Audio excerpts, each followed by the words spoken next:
Hey YouTube, what's up? In JT Sasuke. I'm here to bring you my review for The Flash Season 2 Episode 1.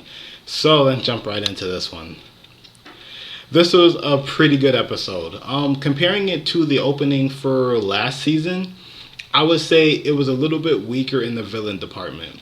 And that's because the story wasn't driven around the villain. The story was really driven around figuring out what happened with the singularity, as well as how the Flash is doing right now, how I'm Barry taking everything that happens.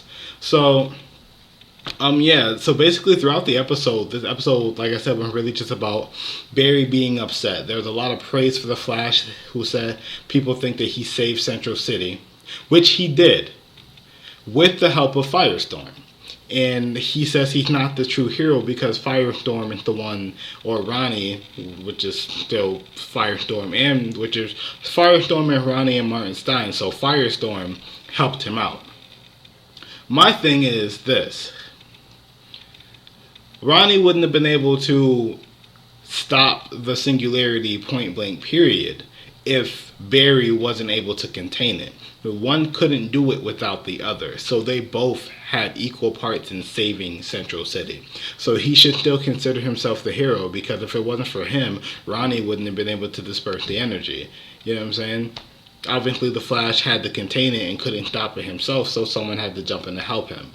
He also shouldn't feel upset about that because, he shouldn't blame himself because, Ronnie made his choice, and that's what Caitlin has said to him. So, Team Flash was split up. It's been 6 months. They actually open up with a scene of the Flash and, I'm about to say Arrow, of the Flash and Firestorm. They're fighting Snark and Heatwave.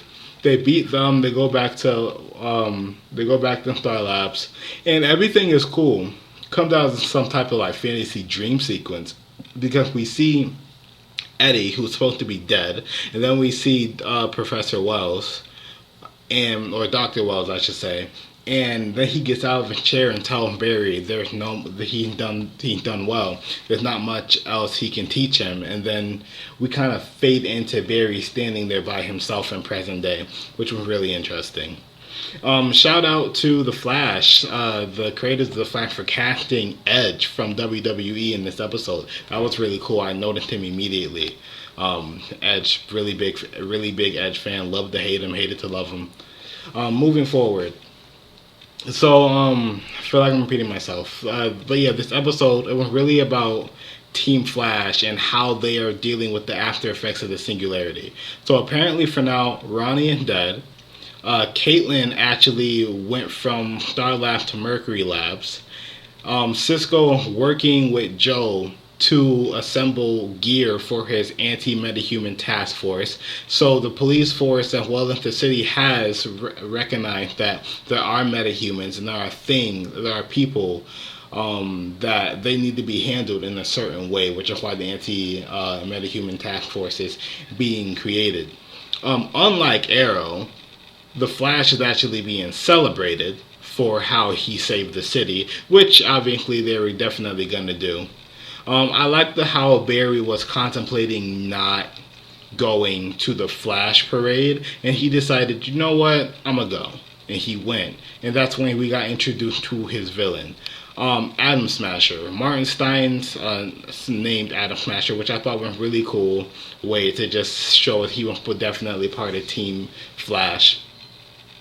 And we get a couple cool action sequences. Barry is obviously no match for him, so he fights him once, and they're able to get him away. He fights him again, and Barry almost gets killed. Luckily, Cisco was able to hack into the security system and set off the alarm, which distracted Atom Smasher long enough for Barry to get away. That's when Barry kind of realized that he couldn't do this by himself, and Team Flash was definitely formed again. Some other highlights from the episode was Harrison Wells. His last will and testament was a video on a flash drive. And I like how anyone who watched the highlight reel for the season 1 at the end when they recolored Barry running everywhere and they had a lot of dialogue. A lot of the dialogue was from this episode. And I like how he told him, I'm going to give you the thing you want most, Barry, but it doesn't matter because you'll never truly be happy. And that actually comes kind of true when he then confesses to killing Barry's mom. His dad gets out, but his dad says because his son's the Flash, he felt like his son wouldn't be everything he could be if he was still there. And he felt like he would hold him back, so that's why he's leaving. Which I think is bullshit, but hey, he thinks what he thinks. So yeah, I like the fact that they name dropped Zoom, and we even got a small little glimpse of him. They didn't show him completely, but he definitely is wearing a yellow suit. He has white eyes with like a bluish tint to it, so that's really cool. And then the ending scene with Jay Garrick, I was waiting for that all freaking episode, so I'm glad that finally came in at the end where it probably would fit the most.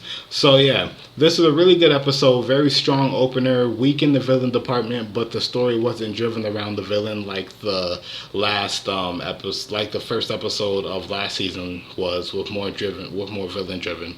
But with that being said, this was a great episode. I really enjoyed it. I can't wait for next week's episode. Next week's episode is going to be called The Flash of Two Worlds. So we'll have to see. Jay Garrick. Thank you guys for watching. Comment down below. Let me know what you guys think, and subscribe to my channel for more Flash content. All right. Peace.